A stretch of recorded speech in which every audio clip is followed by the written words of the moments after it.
Ola, que tal? Vou empezar a gravar esta primeira práctica de dicotomía, unha grabación sen público, pero onde irei explicando todo o que fomos contando en clase sobre esta primeira parte relativa á dicotomía. Os documentos que vamos a utilizar van ser os apuntes das clases expositivas, que están en arquivo resolución numérica de ecuacións non lineares.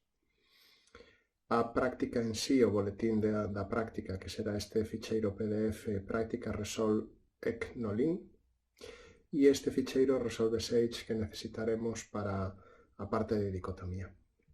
Se abrimos o ficheiro da práctica, do boletín de prácticas, veremos que nos empezan falando de como resolver ecuacións de unha soa variable, ecuacións de variable real, utilizando Sage e a través dos seus comandos de cálculo simbólico. Sempre vamos facer nestas prácticas o mesmo recorrido, sempre que sexa posible. Empezar vendo que pode facer Sage, porque se o ten programado seguramente vai estar moito mellor que o que poderíamos facernos nunha tarde.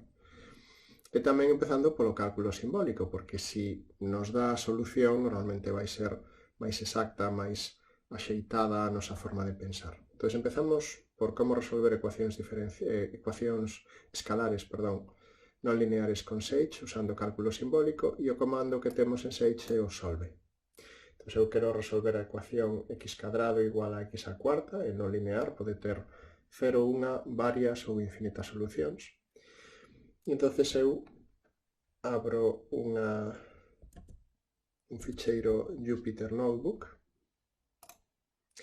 e escribo solve da ecuación que quero resolver, x á cuarta igual a x cadrado, e quero que me resolva na variable x. Isto se pon por si acaso hai varios parámetros dos que poidese depender a ecuación. Entón, cando executo, vexo que a solución que me dá é unha lista, o resultado que me dá é unha lista, e en cada elemento da lista teño x igual á solución. Entón, a solución serían menos 1, 1 e 0. Que están na parte dereita destas ecuacións que me dá como solución. Bueno, vamos ver como sería a gráfica. Vou escoller un intervalo onde as tres solucións estén aí. E entón vexo que a gráfica, como se ve, teño raíces en menos 1, 0 e 1. E a gráfica é deste xeito, é dicir, ten unha raíz única en menos 1, en 1, e aquí en 0 teño multiplicidade 2. Se eu despexase esta ecuación, puxese x cadrado factor común, que multiplica x cadrado menos 1, entón tería dúas solucións x igual a 0, e logo en x cadrado igual a 1 tería as dúas solucións menos 1 e máis 1. Ben, o comando solve, como se indica na práctica, pode incluso resolver ecuacións que dependen de parámetros. Para eso, ademais da variable x, que sempre é simbólica cando arranco o Sage, en principio é simbólica, non teño que declararla como tal, declararei outros dous parámetros b e c, que van ser os meus, vai xogar o papel de parámetros nesa ecuación. Entón vou intentar resolver x cadrado máis bx máis c igual a 0. Como vedes, unha ecuación de grado 2, con parámetros b e c, a o coeficiente de x cadrado o collimos igual a 1, eso non afecta aquí. E entón, cando intento resolvelo, escribo var bc para que sexan variables simbólicas, chamo a solve con x cadrado máis bx máis c igual a 0, e entón, cando intento resolvelo, teño que dar, como antes, a variable na que quero resolver. Aquí podería ter posto b ou c, pero escollo resolvela en x. Entón, a solución, a resposta que me dá, como vedes outra vez, é unha lista onde cada componente é x igual a unha das solucións. Entón, a primeira solución sería esta, menos b menos a raíz cadrada de b cadrado menos 4c partido por 2, e a segunda solución sería menos b máis a raíz cadrada de b cadrado menos 4c partido por 2. Claro, isto sigue sendo unha expresión simbólica. Entón, se eu quixese resolver esta ecuación e sustituir para uns certos valores de b e c, porque necesito ese resultado numérico no outro lado, entón o que debería facer é primeiro escoller cal das dúas solucións quero. Imaginémonos que quero a primeira solución. Como ese é unha lista, entonces ese de 0 vai ser a primeira componente desa solución. E a primeira componente, como vedes, está en forma de ecuación. X igual á expresión, ao resultado, á raíz. Entón, o que lle digo é, non, a min só me interesa a parte dereita desa ecuación que me das na primeira componente da lista. E en inglés, decir a parte dereita dunha ecuación, en inglés se di right hand side. Entón, lle pido a parte dereita desa ecuación. Entón, realmente o que me vai dar hasta aquí vai ser menos b menos raíz de b cadrado menos 4c partido por 2. Agora é cando substitúo, por exemplo, b igual a 2, c igual a 1. E finalmente, se en vez de querer unha constante simbólica, quero unha constante numérica, unha aproximación numérica do valor simbólico, lle poño punto n. Entonces, como vedes, neste caso, collendo b igual a 2 e igual a 1, o resultado que me daría para a primeira solución sería menos 1. Ben, realmente, cando funciona o solve, funciona moi ben e vai ser a nosa primeira opción, pero pode haber algúns problemas que sexan realmente difíciles para o solve. Incluso problemas que nos sabemos resolver de cabeza. Por exemplo, se eu me plantexo onde o coseno é igual ao seno, bueno, no primeiro cuadrante xa teño clara a resposta, no? Seno igual a coseno cando o argumento é 45 grados, cando estou na bisectriz. E logo tamén terei solucións non só no primeiro cuadrante, senón tamén no terceiro, porque no terceiro o seno e o coseno tamén poden ser iguales, negativos, cando a 45 grados lle sumo 180 grados, fago media volta. Entonces, en 45 grados e en 225 grados, 180 más 45, teño que o coseno é igual ao seno. Vale. E logo terei infinitas solucións se lle sumo múltiplos de voltas enteiras, non? Así que a solución vai ser 45 grados máis medias voltas. E, claro, xa está. O sea, eu xa o tería resolto de cabeza. Sin embargo, cando yo pido a Sage, o que me di é o x que andas buscando é o que cumple que seno de x é igual a coseno de x, pero non pode ir máis aló. Digamos que non sabe resolver, non? Entón, para nestes casos, tense que pasar ao cálculo numérico, que sempre me vai dar unha solución aproximada e, ademais, unha soa, é dicir, non é capaz, como me pasou no caso anterior das 3 raíces, ou das 4 se considero 0 con multiplicidade de 2, as 4 raíces devolvelas nunha soa chamada a solve. O cálculo numérico o que vai necesitar é que lle diga un intervalo no que pretendo buscar a raíz e dese intervalo só me vai devolver unha raíz, aínda que houvese máis, e se a pode atopar. Pode ocurrir o caso de que haxa unha raíz, non a poda atopar, que haxa varias, entonces me ten que devolver unha, ou que houvese varias e non pudese devolverme ninguna porque non atopa ninguna. O sea que todos esos matices hai que telos en conta, non? Bueno, en principio, eu, como vedes, chamo a find root co mesmo argumento que fixen antes, non? Coseno de x igual a seno de x. E lle digo que busque unha raíz entre 0 e 1. Bueno, eu sei que pi cuartos, algo así como 0,70 e algo, entonces entre 0 e 1, 45 grados, pi cuartos en radians, debería estar aí. Entón, lle pido que me atope, como vedes a atopa, non? Unha aproximación 0,785. Entón, vou pintar, ou vou escribir, mellor dito, unha aproximación con 16 cifras decimais exactas de pi cuartos. Para comprobar que, bueno, 0,7853981633397448, o sea, todas as cifras decimais, hasta 15 máis ou menos que deben ser, pois as atopou find root, o sea que fixo un traballo bastante bon. Agora ben, como vos digo, detrás de find root hai un algoritmo numérico, o resultado é numérico, entonces o que está facendo é iterar para chegar a unha aproximación. E entonces hai parámetros que cambian esa forma de chegar á solución. Entonces, aquí, por exemplo, lle vou cambiar un concreto que é xtol, que agora vos explicarei que fai, e verei que a solución cambiou lixeiramente. Agora, en vez de ter todas as cifras decimais iguais á aproximación de pi cuartos que calculei, aquí, despois de 3 cifras decimais, fixadevos que vai ter que ver con este exponente, 10 menos 3, 3 cifras decimais, pois xa empeza a cometer erros, non? Xa non é exactamente igual. Bueno, que fan estes algoritmos numéricos? Pois o que fan é, basicamente,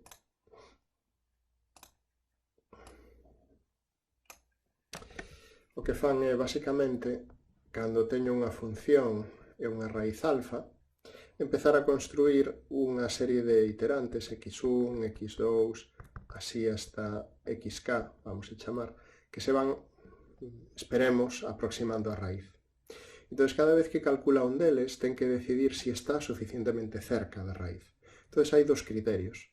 O primeiro criterio sería ver que a distancia entre a raíz exacta e a aproximada nesa iteración k é suficientemente pequeno. Entón, podemos decir alfa menos xk é menor que unha tolerancia, unha cantidade pequena que nos decidamos, por exemplo, 10 menos 3, como acabamos de facer. Bueno, pois a esa tolerancia, esa cantidade pequena, que me marca o erro máximo que podo cometer, no caso que estamos aquí analizando, sería distancia en x, entonces se lle chama tolerancia en x, xtol. Vale? Esa tolerancia en x se lle chama xtol. Pero tamén é certo que se alfa é a raíz exacta, o valor da función en alfa é 0. Entón, se eu tivese un xk onde o valor da función fose prácticamente 0, tamén podería decir que é unha raíz. Vale, entón, para concretar isto, danos igual se o valor da función en xk é positivo ou negativo. O que dicimos é, se o valor absoluto de a función en xk é menor que unha tolerancia, outra distinta, podría ser distinta ou igual, pero pode ser distinta á anterior, entonces sí, xa teño unha raíz, xa podo parar.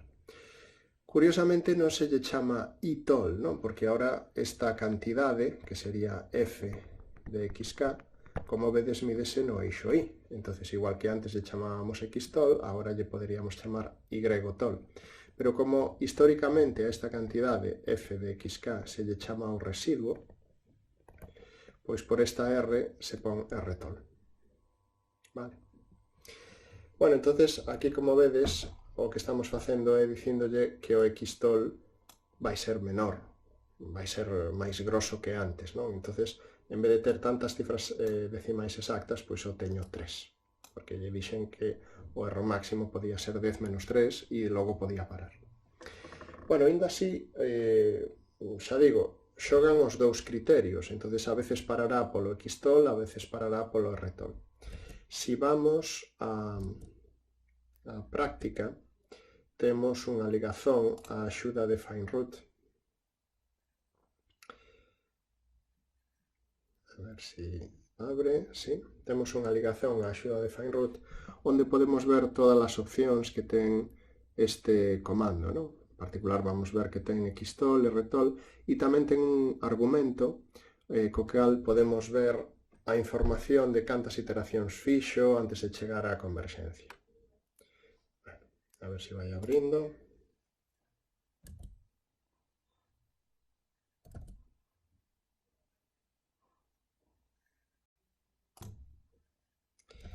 Bueno, parei o vídeo porque levoulle un ratiño a abrir a páxina web que está enlazada na práctica, ahora xa o abriu. Entón, como vedes, aquí ten a axuda de FindRoot e, como vos decía, os argumentos serían, digamos, a ecuación que quero resolver ou a función a que lle quero calcular a raíz, o intervalo no que debo buscar esa solución, o xtol ou rtol, o máximo número de iteracións tamén se podría dar, e full output é un argumento que me permite pedirlle máis información. Entonces, se eu volvo á miña práctica, lle podo decir, a ver, cando intentes atopar unha raíz de esta ecuación, coseno de x igual a seno de x no intervalo 0,1, dime que información adicional me podes dar. Entón, é o que me di é, pois, converxín a este valor, a converxencia foi certa, o sea que el detecta que converxeu, e me di en cantas iteracións puido facelo. Vale, neste caso en 6 iteracións. Bueno, esta sería a parte que Sage ten implementada de cálculo simbólico e de cálculo numérico. Ahora vamos ver un método, vamos a decir, propio, un método, bueno, que non é propio, é xeral, pero que vamos facer unha implementación propia para ver que tal funciona. Antes de nada quería explicar eso que comentei moi rapidamente de ecuación ou función. Se eu teño unha ecuación a que lle quero, por exemplo, 5x igual a 2 elevado a x, a que lle quero calcular as súas solucións, o que podo facer é pasar todo á esquerda, 5x menos 2 elevado a x igual a 0, e todo o que está á esquerda chamarlle f, é dicir que é unha función. Desa maneira, as solucións desta ecuación, 5x igual a 2 elevado a x, son exactamente as raíces de esa f que acabo de construir. Por lo tanto, falaremos indistintamente de solucións de ecuacións ou busca de raíces, porque é equivalente neste sentido. Vale. E como veremos ao longo desta práctica, é moi importante ter a maior cantidade de información posible antes de poñer a funcionar o método, porque os métodos son falibles, as nosas implementacións dos métodos tamén. Cando chamamos podemos cometer erros, entón toda a información que teñamos previa a entrar no ordenador é fundamental. Unha das cousas que podemos coñecer previamente é se nun intervalo existe unha raíz ou é única. Non coñecer a raíz en sí, pero si saber que existe ou é única. Entonces, eso vimos en clase, tiña que partir dunhas hipótesis ben concretas para poder afirmar a existencia e unicidade. Vamos, xustamente neste exemplo que dixen, 5x menos 2 elevado a x, vamos ver se eu podo comprobar esas hipótesis. Non? Vou traballar no intervalo 0, 2, e entonces primeiro teño que saber se a función é continua. Como é un polinomio menos unha función potencial e ambas son continuas, a súa resta tamén é continua. Vai ser continua en R, en particular no intervalo 0, 2. Agora intento ver se hai alternancia de signos. Substitúo x por 0, vexo que a función vale menos 1, e x por 2, digamos, o segundo extremo, o extremo da dereita, e vexo que a función vale 6. Como menos 1 e 6 teñen signos distintos, entón xa podo concluir que ten que existir polo menos unha raíz no intervalo 0, 2. Dito isto, ahora vou intentar ver que esa raíz non son varias, senón que é única. Entón, outra vez, as hipótesis das que debo partir é ver que a función é derivable. Outra vez, é un polinomio menos unha función potencial. Os polinomios e as funcións potenciais deste estilo podense derivar, e a resta de ambas tamén vai ser derivable, en todo R, en particular en 0, 2. E agora teño que comprobar que neste intervalo 0, 2 non existe ningunha raíz da derivada. É dicir, a derivada non se anula nunca. Entón, calculo a súa derivada, me dá derivada de 5x5, derivada de 2 elevado a x sería 2 elevado a x por logaritmo neperiano de 2. Igualo esta derivada a 0, e entonces me queda que 5 é igual a logaritmo de 2 por 2 elevado a x. Paso o logaritmo de 2 dividindo, entonces me queda 2 elevado a x, sería 5 partido por logaritmo de 2. E agora, despexando x, me quedaría que logaritmo en base 2 de 5 partido por logaritmo neperiano de 2. Esa cantidade, se a calculo en Sage ou nunha calculadora, vexo que é 2,85. É dicir, a raíz da derivada existe, pero non está neste intervalo. Por lo tanto, podo afirmar que a derivada no intervalo 0,2 non ten ningunha raíz. E esa é a chave para poder afirmar que a función original no intervalo 0,2 non só ten unha raíz como demostrei, sino que esa raíz é única. Cando a derivada non ten raíces no intervalo, e xa demostrei que existía unha raíz da función original, esa raíz da función original é única. Bueno, entón eu con esta información xa podo poñer a funcionar os meus algoritmos. Non? Debería ser un traballo que fixese antes de chamar a solve ou antes de chamar a find root, e como veremos, antes de chamar a dicotomía. Esta é unha gráfica, como vedes no intervalo 0, 2, hai unha soa raíz, que é esta de aquí, e ademais vexo, con esta gráfica podo entender o que acabo de facer mellor, vexo que a derivada é monótona, nunca se anula, non? É sempre crecente. Claro, fixadevos que se eu tivese traballado no intervalo 0, 4, esa raíz seguiría sendo única. No intervalo 0, 4 só teño unha raíz. Agora ben, non podería ter demostrado que a raíz era única polo razonamento que fixen antes. Porque cando chegase o momento de demostrar que a derivada non se anulaba nunca, nese intervalo 0,4, non podería, porque realmente hai un punto onde se anula. Así que nese intervalo eu non podería afirmar que a derivada é única, aínda que fose única. Moi ben, entón vamos ver o método de dicotomía. Digamos que a explicación dese método pódese ver nos apuntes da Universidade de Concepción e a idea é que vai ser un método onde se parto das hipótesis correctas eu vou ter garantía de converxencia. Vale? Vou ter converxencia a raíz. Como vai ser ese método? Bueno, pois eu teño un intervalo AB, de forma que A é o extremo esquerdo, B é o extremo dereito, a función é continua nese intervalo, e ademais hai alternancia de signo da función nos extremos dese intervalo, entón vou poder traballar e vou poder demostrar que existe unha raíz e vou converxer a esa raíz. Vale? O sea que fixadevos que as condicións das que vos acabo de falar, que a función é continua e hai alternancia de signo nos extremos, foi xustamente a parte que usei inicialmente para comprobar que existía a raíz. Non que era única, que existía a raíz. Vale? Esas son as mesmas hipótesis de traballo que vai ter o método de dicotomía ou bisección, que se chaman, son dous nomes para o mesmo método. Entón, como vai traballar este método? O que vai facer é parte do intervalo AB, aquí lle vai chamar xa, xb os extremos, pero bueno, serían AB, e entonces calcula o punto medio dese intervalo, vale? Que lle vai chamar aquí xr. Entón, forzosamente, temos que caer nun destes tres casos. Ou ben R é unha boa aproximación da raíz, porque o valor da función en R é prácticamente cero, ou ben esa alternancia de signo que tiñamos no intervalo AB se traslada a un dos dous intervalos que acabo de construir, o que vai de A a R ou que vai de R a B. Entón, se eu vexo que hai alternancia de signo no intervalo entre A e R, ese vai ser o meu intervalo de traballo na próxima iteración do método. Se vexo que a alternancia de signo se dá no intervalo RB, ese vai ser o meu intervalo de traballo na próxima iteración. Gráficamente, é o que temos aquí. É dicir, as tres posibilidades que teríamos en dicotomía é se eu parto do intervalo AB con valores con alternancia de signo, como vedes, da función nos extremos, non? F de A negativo, neste caso, e F de B positivo. Cando trazo o punto medio, que en este caso é R, se poden dar estas tres situacións. A función é como a liña vermella, e entonces o punto medio realmente é unha boa aproximación da raíz, pararía aquí.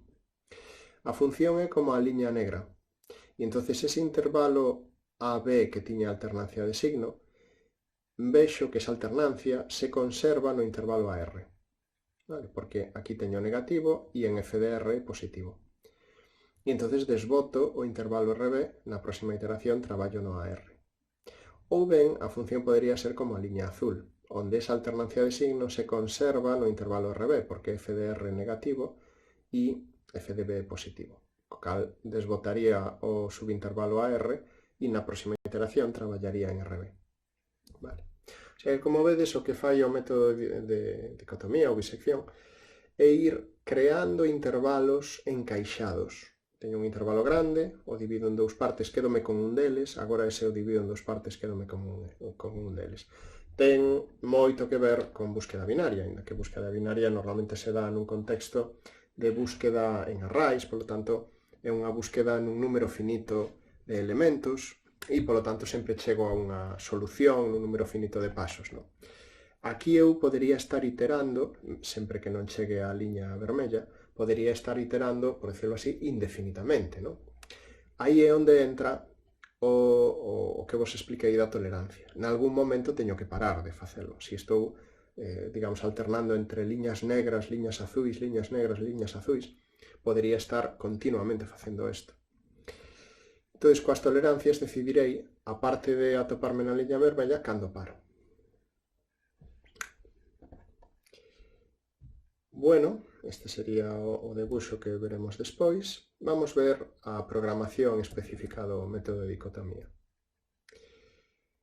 Entón, como vos dixen, na páxina do campus virtual tedes un ficheiro Resolve Sage, a parte do boletín de prácticas en PDF, tedes un ficheiro Resolve Sage que deberíades baixar e poñer na mesma carpeta que teñades o Jupyter Notebook o que estedes traballando. O sea que na mesma carpeta onde tedes o Jupyter Notebook, no meu caso práctica dicotomía, tedes que poñer o Resolve Sage.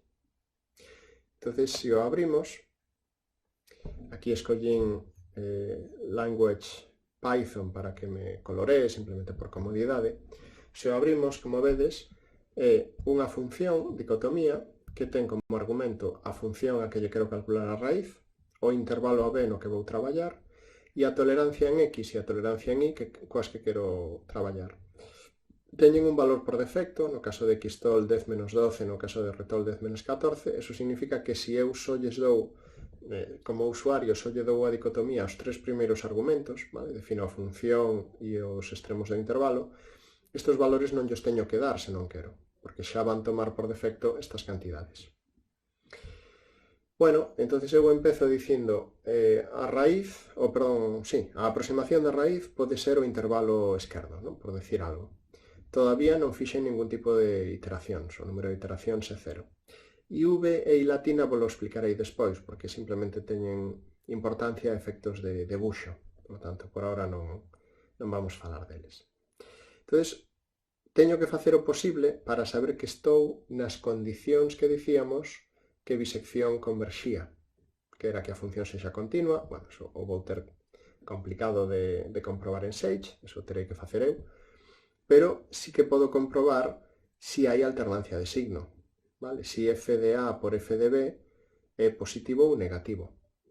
Antes de facer eso, vou desbotar o caso de que f de A xa sexa 0 e f de B xa sexa 0, porque se f de A fora 0 ou f de B fora 0, xa tería a raíz nun dos extremos do intervalo. Entón, empezo por aí. Digo, se o valor absoluto de f de A é menor que Retol, entonces é que A é unha boa aproximación da raíz. Fixadevos que o que estou facendo é aplicando este criterio do que vos falaba, non? Se a altura vertical de f de xk, neste caso sería f de A, é suficientemente pequena, é máis pequena que a Retol, entón xa podo decir que ese punto é unha boa aproximación da raíz. Como veredes ao longo do programa, eu normalmente, cando estou calculando algo que depende dos argumentos do usuario, e neste caso f e a dependen dos argumentos do usuario, son argumentos dados polo usuario, fago a aproximación numérica. Vale? Porque, senón, imaginadevos que seno f de x é seno de x máis 1 e a é pi. Entonces, vamos a facer aquí un caso rápido. A ver, aquí. Entonces, por exemplo, si a min me dan, como digo, o seno de pi máis 1, entendendo que pi é unha constante simbólica, seno de pi máis 1, o resultado sería exactamente eso, seno de pi máis 1. Pero se isto fose a entrada na seguinte iteración do mesmo cálculo anterior, entonces agora tería seno de pi máis 1 máis 1. Como vedes, o resultado non é incorrecto, é exactamente o que teño arriba. O que pasa é que nun proceso iterativo onde eu tivese que facer este cálculo reiteradamente acabaría con seno de seno de seno de seno 100 veces, por exemplo, se levo 100 iteracións. E iso non é incorrecto, pero sería moi lento para o programa. Podría chegar a notarse que algo que en cálculo numérico tarda centésimas de segundo, aquí tardaría segundos ou minutos. Entón, para evitar esa situación, é polo que vos digo que poño o punto n cando o cálculo anterior involucra argumentos dados polo usuario que poden ser simbólicos. Ben, unha vez que eu xa fago ese cálculo numérico, por exemplo, aquí, ¿no? Onde eu fago o cálculo numérico e o gardo en R, eu xa sei que R é unha variable que eu construín en cálculo numérico, por lo tanto, cando engada, cando traballe con el, non teño que poñer punto n paréntesis, porque xa sei que leva eso, construín eu. Bueno, entonces, como decía, comprobo si A é unha raíz. Se hai unha raíz a devolvo, e tamén devolvo o número de iteracións, que neste caso é 0. Se B é unha raíz a devolvo. E se non son raíces, entonces o valor da función nos extremos ten que ser ou positivo ou negativo, así que os podo multiplicar e desbotar o caso que non é bo para a dicotomía, que é cando non hai alternancia de signo. O sea, que se f de A por f de B dá positivo, entonces eu non podo seguir. Non podería ir construindo intervalos encaixados. Se estou nesa situación, que nin a raíz está en A nin en B e ademais teño alternancia de signo, entonces podo empezar a traballar. E o primeiro que fago é calcular o punto medio. Agora si xa din un paso no proceso iterativo, entonces aumento o K. Gardo ese punto medio, gardo o intervalo e agora me pregunto se ese punto medio é suficientemente bo. Entonces teño o criterio de a función na aproximación da raíz que calculei é prácticamente cero. Si é prácticamente cero, entonces debo parar. Xa debos que comparo o valor absoluto de f de r en numérico con r tol. E entonces devolvería o resultado. Si non é así, entonces f de r ten que ser ou positivo ou negativo. Entonces vexo onde se conserva a alternancia de signo. F de A por f de r ten alternancia de signo. Se é así, daquela, polo que vos comentei aquí, non? F de A por f de r ten alternancia de signo, daquela o B o traio hasta o R para que na próxima iteración o intervalo a B sexa o que agora mesmo é o intervalo a R, para traballar neste subintervalo a R. Que non hai alternancia de signo entre A e R, pois teno que haber entre R e B. Entón, o que fago é mover o A,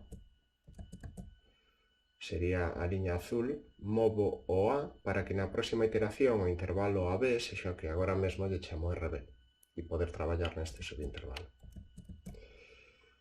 Bueno, isto o podería facer indefinidamente, a diferencia de búsqueda binaria, que é un proceso finito, porque estou ordenando un array de longitude finita. Aquí, como estou traballando con números reais, podería facer isto indefinidamente. Entón, cando debo parar? Debo parar cando a longitude do intervalo no que vou traballar, onde vai estar a raíz exacta e onde vai estar o punto medio onde eu calcule, onde eu diga que é unha aproximación suficientemente boa da raíz, xa sexa a longitude dese intervalo menor que a tolerancia. Entón, como vedes aquí no while, digo, mentre a longitude do intervalo sexa maior que x tol, continua. De acordo? Pois fixadevos que esos son os dous criterios de converxencia, é dicir, se o valor da función nesa aproximación da raíz, ese valor f de r, é suficientemente pequeno, o sea, esta distancia é menor que r tol, entón ese é o criterio que consideramos aquí, para parar. Pero tamén está o criterio de que a distancia entre alfa e r, entre alfa e o punto medio, sexa suficientemente pequeno.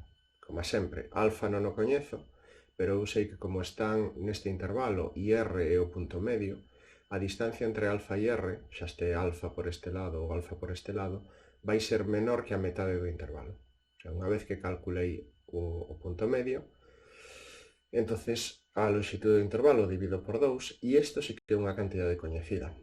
Vale, e isto é o que podo facer menor que x-tol. O sea que esta, digamos, desigualdade que teño aquí é a estimación do erro máximo que se parece a esa estimación que facíamos en interpolación polinomial ou en Taylor. Entón, estimo algo que non coñezo, porque depende de alfa, que é descoñecido, por algo que sí que coñezo, e ese algo que sí que coñezo o fago menor que a tolerancia que eu espero. Bueno, isto de que R tol é a tolerancia en I, pois xa o vimos, non? Cando falamos de A. E agora, se estou na iteración caésima, como podo saber se debo parar? Claro, isto que vos decía de que a distancia entre o punto medio e alfa é menor que a longitude do intervalo partido por 2, o podo poñer en contexto dun proceso secuencial, porque ao principio B menos A vai significar todo o intervalo. Na seguinte iteración B menos A xa significa a metade, e logo a cuarta parte. Entonces, en xeral, a longitude do intervalo na iteración caésima vai ser B menos A partido por 2 elevado a K. Vale. En realidad esta sería a distancia a raíz, perdón, a distancia a raíz vai ser B menos A partido por 2 elevado a K. De forma que na primeira iteración a distancia entre a raíz e o punto medio vai ser b menos a partido por 2, na primeira iteración, na segunda b menos a partido por 4, e así, na caésima, b menos a partido por 2 elevado a k. Entón, como vos digo, esa é a estimación que facemos e a que podemos poñer menor que xtol para poder parar. E entón, desta ecuación, a, b, xtol, todo é coñecido, agaso k, que podo despexar. Entón, se paso dividindo xtol para aquí, 2 elevado a k multiplicando para aquí, me queda que 2 elevado a k é maior ou igual que b menos a partido por xtol. Agora calculo o logaritmo en base 2 dos dous lados da desigualdade, e a desigualdade se mantén porque o logaritmo en base 2, se ve desa gráfica, é unha función crecente en todo punto. Entonces, como é crecente, a desigualdade non cambia de lugar. Se fose unha función decrecente, como un partido por x, sí que cambiaría. Entonces, k, que é o número máximo de iteracións que vai facer dicotomía, é un número enteiro, ten que ser maior ou igual que esta cantidade. Entón, imaginadevos que esta cantidade vos dá 44,3, por exemplo. Entonces, k ten que ser un enteiro maior que 44,3. E ademais sei que o primeiro enteiro que verifique eso xa me vai servir, porque é o número máximo de iteracións que vai facer. Así que, se isto fose 44,3, collendo k igual a 45, xa tería ese número máximo de iteracións que vai facer dicotomía. A dicotomía, ao chegar a este punto, non vai facer 46, 47, 48, non vai superar ese número, porque xa cumpliu a tolerancia en x. Entón, isto é o que está recollido aquí. Vale, b menos a o vou reutilizando, como bichedes, o significado de a e b, polo tanto, b menos a é sempre o intervalo no que estou. E entonces, cando no intervalo no que vou traballar é máis pequeno que xtol, non ten sentido seguir. Por iso o método para, vale, de converxencia garantizada. Bueno, pois esta sería a explicación de dicotomía. Xa vos expliquei tamén como calcular esa cantidade. Vale, logo veremos nun caso concreto como se fai o cálculo. E entón vamos a facer a proba de executar coa función que vimos antes, 5x menos 2 elevado a x. Entón, na práctica de dicotomía, eu teño que cargar o resolve 6. Se non a tiña ou se a cambiei, pois agora volvo a poñer a función como 5x menos 2 elevado a x e vou chamar a dicotomía.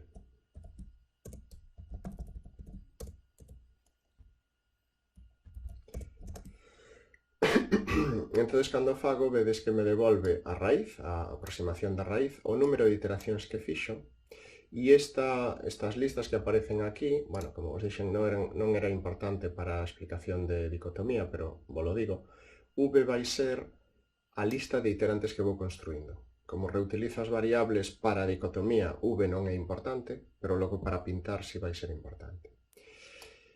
E latina mayúscula vai ser a lista de intervalos encaixados que vou construindo. Por exemplo, se estou no intervalo 0,2, ese vai ser o primeiro intervalo, 0,2.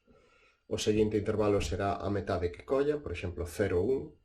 O seguinte intervalo a metade dese que colla, e así seguiría. Non? Vou guardando esa información simplemente para facer a gráfica. Entón, como vedes, aquí teño a raíz, a lista, o número de iterantes, a lista de iterantes, e finalmente a lista de intervalos encaixados. Entón, se a min só me interesa coñecer a raíz, por exemplo, lle podo decir, home, pois dame desa lista de argumentos de saída que tes, dame simplemente o último. Ou, se me interesan, o último non, o primeiro, perdón.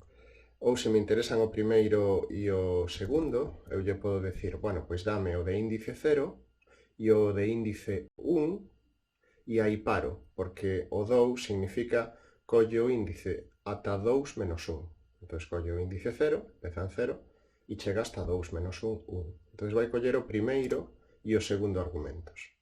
Entón, como vedes, me vai dar dous argumentos. Se aquí lle dixese 3, pois me daría o de índice 0, 1 e 2. O primeiro, o segundo e o 1. E outra forma de chamar a dicotomía para que só devolva uns argumentos pero non outros sería, por exemplo, me interesan o R, o K, pero non o V, nin o I latina mayúscula.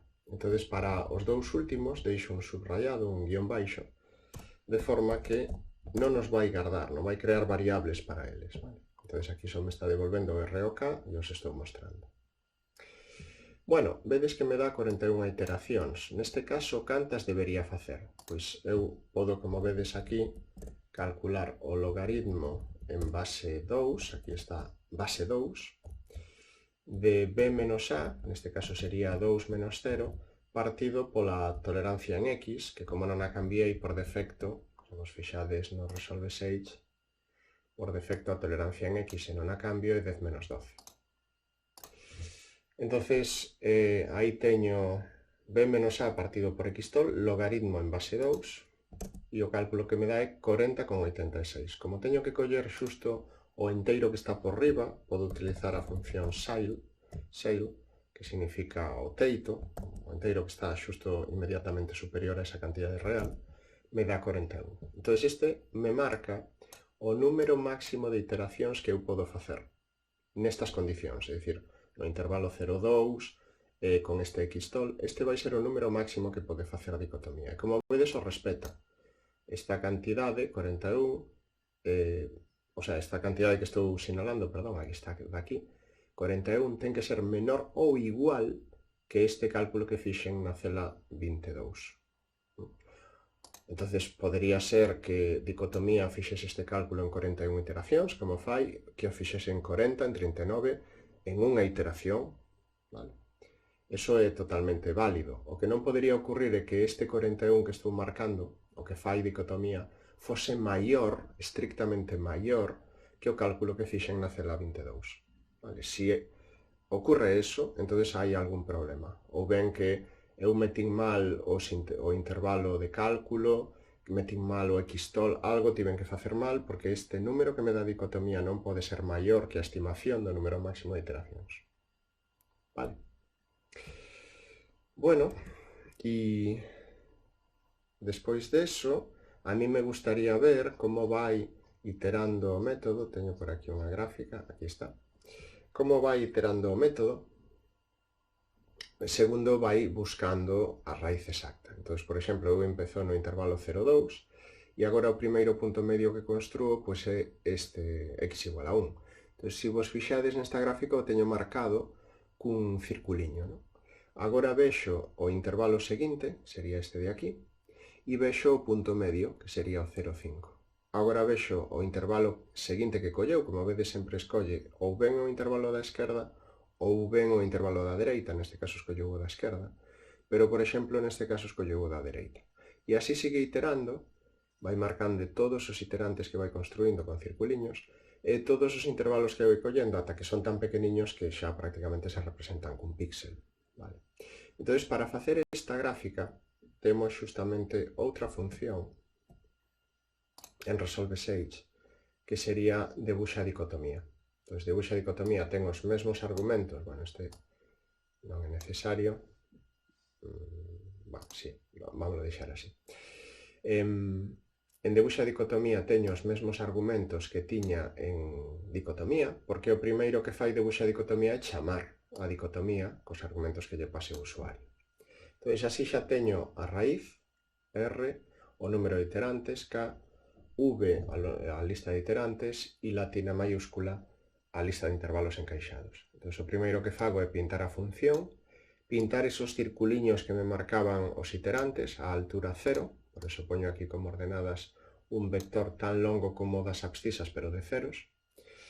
E agora o que vou facendo é pintando esas rayas que me indican os intervalos. En realidad pinto 3 rayas, é unha cuestión estética nada máis, porque pinto unha raya horizontal entre A e B, digamos, o intervalo no que estou, e logo 2 rayas verticales dunha certa altura, que vai ser H ou unha división de H cuartos, simplemente para que pareza un segmento. Pero xa digo, estas 3 liñas, estes 3 line, me pintan as 3 liñas que forman aquí un intervalo, a raya longa e 2 rayas pequeniñas, simplemente a efectos de, bueno, estéticos. E logo, finalmente, o que fago é imprimir para todos os iterantes no rango da lonxitude de v o número do iterante, o iterante en sí, e canto mide o intervalo nese momento. O intervalo AB, que, como digo, en cada intervalo o vou encollendo, pois vai ser b menos a partido por 2 elevado a k, poñía, o sea, 0,5 elevado a i, onde agora en vez de k estou utilizando a variable i, non? Non utilizo a variable k porque é xusto a que me sae como número máximo de iteracións, entonces, bueno, sería confuso. Moi ben, pois este sería o programa, esta é a gráfica, entón imos a ver agora na práctica de dicotomía. Entón eu chamo a debuxa dicotomía, e entón, como vedes, pois me vai saindo efectivamente a unha liña verde que me vai marcando cada un dos intervalos e estos puntos que me van marcando os iterantes. E ademais hai esa impresión por pantalla de iteración, iterante que se colleu, lonxitude de intervalo nese caso. Como vedes, lonxitude de intervalo se vai reducindo ata que, claro, como fixen 41 iteracións, non saín polo criterio de que a raíz era boa. É dicir, como fixen o número máximo de iteracións, nunca saín por aquí. Realmente saín porque a lonxitude de intervalo se fixo suficientemente pequena. E, efectivamente, eso o vexo aquí, porque xusto o último intervalo que construe ten unha lonxitude de 1,8 por 10 elevado a menos 12. Se o dividise a metade, entonces a lonxitude do novo intervalo sería nese momento 0,9 e pico por 10 elevado a menos 12. Pero 0,9 e pico xa é máis pequeno que a tolerancia, 1 por 10 elevado a menos 12. 0,9 é máis pequeno que 1. E entonces non tería sentido construir ese novo intervalo, por eso parou. Por eso parou. Bueno, pois eu creo que isto sería... Sí, isto sería o que vos quería contar. E agora chega a parte de exercicios. O primeiro exercicio é construir esta función, unha expresión simbólica para esta función, e ver a través dos comandos que estivemos vendo hoxe como serían as súas raíces. Vale? Normalmente non se aplican os tres, pero neste caso estamos practicando e vamos a utilizar os tres. Entonces eu, como vedes, construo a función, calculo unha gráfica para esa función, xa estiven probando o intervalo, vale? Este intervalo non sae da nada, foi de facer varias probas, ata que topei un onde se veían ben as raíces que ten. Como é un polinomio de grado 4 e ademais os seus coeficientes son reais, entonces o número de raíces complexas van ser complexas conjugadas, van ser un número par, entonces ao ter grado 4 eu podo ter 0, 2 ou 4 raíces reais. Neste caso parece que aparecen 3, pero eso non é así, é dicir, este punto ten multiplicidade de 2, o podo ver se saco factor común x ao cadrado e igualo a 0, entón me vai quedar x cadrado igual a 0, teño 2 raíces iguales a 0, e entón aquí teño as 4 raíces que son reais, vale, 1, 2, 3, 4 raíces. Bueno, vou intentar calculalas con solve, entonces fago cálculo con solve, me dá raíces menos un medio é 0, xa digo con multiplicidade de 2, e agora chamo a find root. Entón, find root, como vedes, me devolve unha soa raíz. Xa lle din un intervalo, menos 0,6, menos 0,3, vale, un intervalo que andaría por aquí, onde sei que a raíz é única. Vale, se quixese calcular outra raíz que non está no 0, que é 0,5, pois se podería dar 0,3 e 0,6. E veríades que tamén me calcula outra raíz que non é o 0, o 0,5. Pero teño que ir dándolle intervalo a intervalo. O sea que eu lle vou dando intervalos onde sei que a raíz é única, non coñezo a raíz, pero sei por onde está, e entonces me vai dando a solución. E se quixese calcular a raíz, por exemplo, 0,4, se quixese calcular a raíz 0, pois lle daría un intervalo onde tamén sei que esa raíz pois é única. Vedes que me dá unha aproximación de acordo coas súas tolerancias. Bueno, e agora chamo a resolve 6, lle dou, como vedes, o intervalo menos 0,6 menos 0,3, vou intentar calcular a raíz menos 0,5, a tolerancia atípica 10 menos 12. Entonces chamo a dicotomía e me devolve menos 0,5 en 39 iteracións. Neste intervalo, cal sería o número máximo de iteracións que vai facer?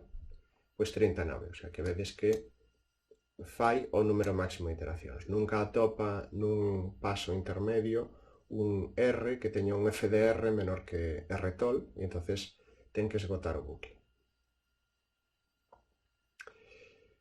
Moi ben, ese sería o primeiro exercicio.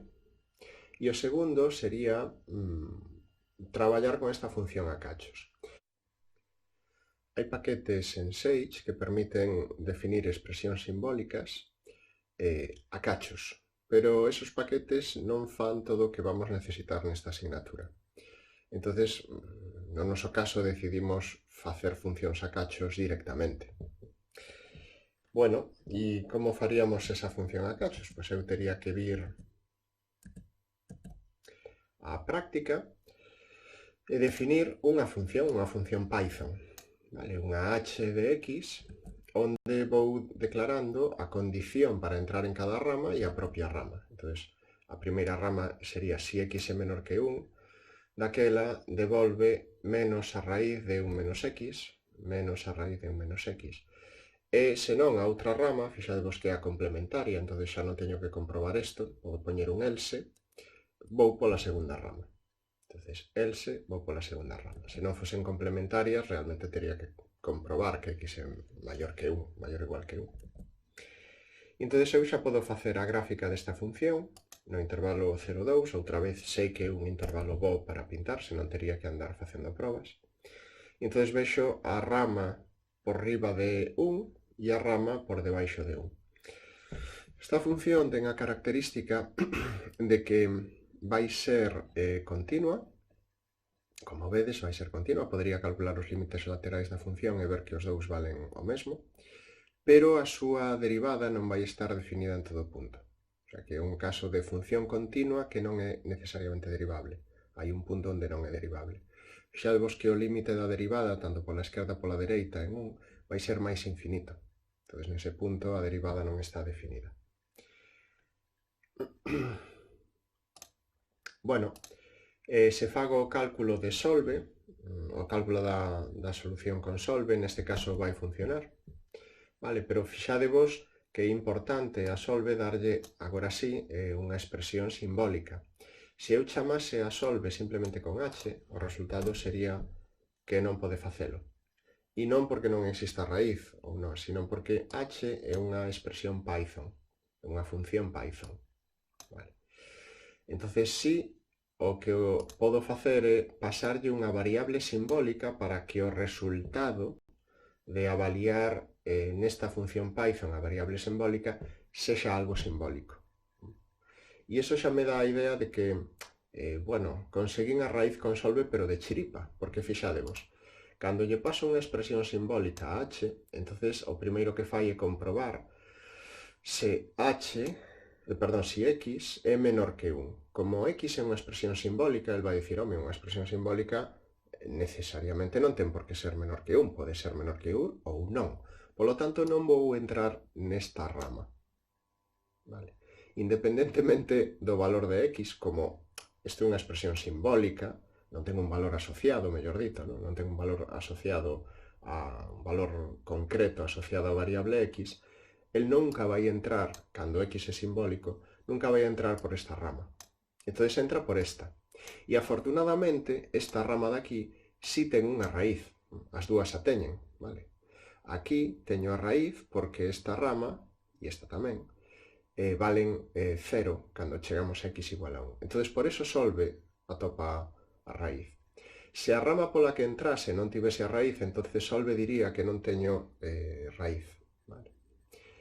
Entón, solve podería parecer que está calculando ben, pero non o está facendo ben, porque teño unha función definida a cachos e iso entra por unha das ramas, é dicir, a que lle queda despois de desbotar que x sexa menor que 1 ou non, porque unha expresión simbólica pode ter calquer valor, non ten por que ser necesariamente menor que 1.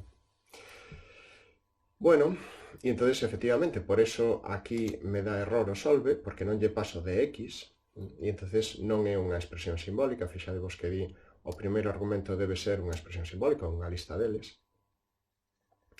Así que o feito de que solve non dé solución non implica necesariamente que non exista a solución. Bueno, disculpade. E entón, como seguiría, non? Como seguiría despois de ver se solve ten solución ou non fiarme de solve porque non sei se a rama pola que está entrando ten raíz ou non? Bueno, sería poñer a funcionar o FindRoot. Vale, FindRoot sí pode traballar con funcións Python porque é numérico, as funcións Python son basicamente numérico. E entón lle daría un intervalo. Por exemplo, como a raíz está polo 1, pois lle daría un intervalo que contivese a esa zona, non? Poñería a funcionar o FindRoot e efectivamente me dá unha aproximación. E tamén podería lanzar dicotomía, por exemplo, no mesmo intervalo. Ver que tamén me dá unha aproximación suficientemente boa, en 41 iteracións, fixadevos que me dá todas estas cifras decimais exactas, igual que FindRoot, simplemente que FindRoot dá os decimales por riba do 1 e dicotomía por debaixo do 1, pero a aproximación está prácticamente á mesma distancia do 1. E podería facer o gráfico de dibuxa dicotomía para ver cales son os intervalos que vai construindo a dicotomía. Fixadevos que colle primeiro o intervalo 0, 1,5, logo colle o punto medio 0,75 e se queda no intervalo 0,75, 1,5, logo construe este punto, debe ser 1,15 máis ou menos, e colle este intervalo de aquí, e así vai construindo intervalos ata que converxe. Aquí podemos ver a longitude dos intervalos que vai construindo, ata que se queda a 1, que se o dividise a metade xa sería menor a súa longitude que 10 menos 12, entón por eso para. Moi ben, pois eu creo que isto é todo desta parte, así que rematamos aquí a práctica. A próxima será do método de Newton.